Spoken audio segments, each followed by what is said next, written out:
ৰাজ্যত 1,71,593 পৰিয়ালৰ হ'ব নতুন ঘৰ। 15 ছেপ্টেম্বৰৰ পৰা আৰম্ভ প্ৰধানমন্ত্ৰী আৱাস যোজনা গ্ৰামীণ 2.0। চাৰিচকীয়া বাহন থাকিলেও পকী ঘৰ পাব PMAY G 2.0।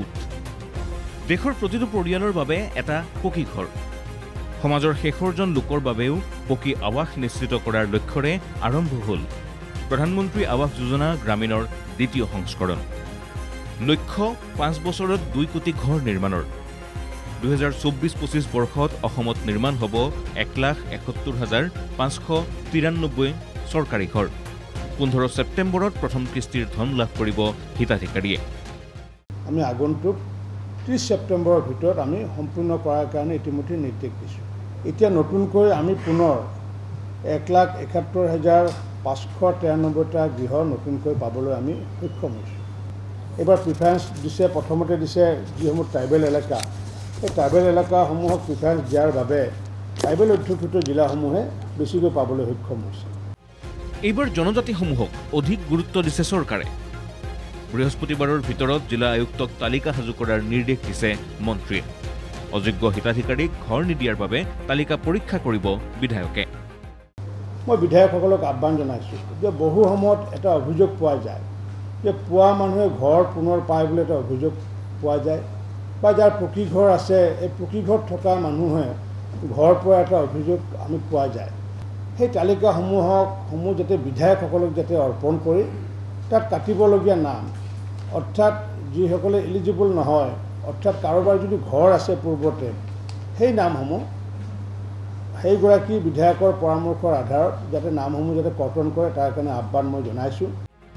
মুখ্যমন্ত্ৰী হিমন্ত বিশ্ব শৰ্মাৰ কৰ্মসংস্কৃতিৰ বাবেই বিজেপিৰ যোৱাটো কাৰ্যকালতকৈও যোৱা 3টা বছৰত অধিক গৃহ নিৰ্মাণ সম্ভৱ হৈছে বুলি মন্তব্য ৰঞ্জিত দাসৰ।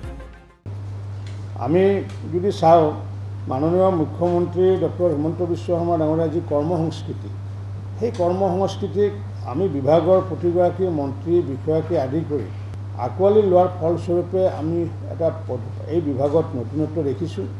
আৰু সেই নতুনত্বটো হৈছে যে পূৰ্বত যিখন আমাৰ চৰকাৰ আছিলে সেই সময়ত আমি 5 বছৰত সম্পূৰ্ণ কৰিছিলোঁ 4,02,000 ঘৰ আমি সম্পূৰ্ণ কৰিছিলোঁ।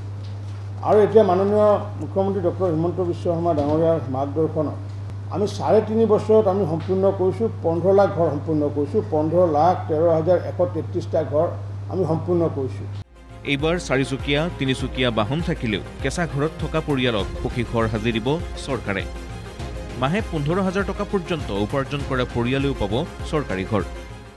যাৰ ঘৰত 3 হুইলাৰ্ছ বা 4 হুইলাৰ্ছ আছে, কিন্তু তেওঁ যদি প্ৰকৃততে কেঁচা ঘৰ আছে, তেওঁলোকেও আগন্তুক দিনত এই ঘৰৰ কাৰণে হিতাধিকাৰীৰ কাৰণে যোগ্য বুলি বিবেচিত কৰা হ'ব।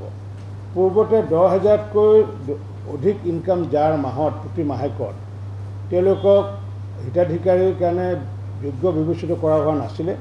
কিন্তু এইবাৰ ভাৰত চৰকাৰে এইটো ৰিলেক্স কৰি তেওঁলোকৰ যিসকলৰ প্ৰতি মাহত 15,000 টকা উপাৰ্জন হয়, তেওঁলোকৰ ক্ষেত্ৰতো এই হিতাধিকাৰী যোগ্য হিচাপে বিবেচিত হোৱাৰ এটা সুযোগ প্ৰদান কৰিছে ভাৰত চৰকাৰে। চৰকাৰৰ ঘোষণাৰ পিছতেই হাঁহিবি ৰিঙিছে হিতাধিকাৰীৰ মুখত।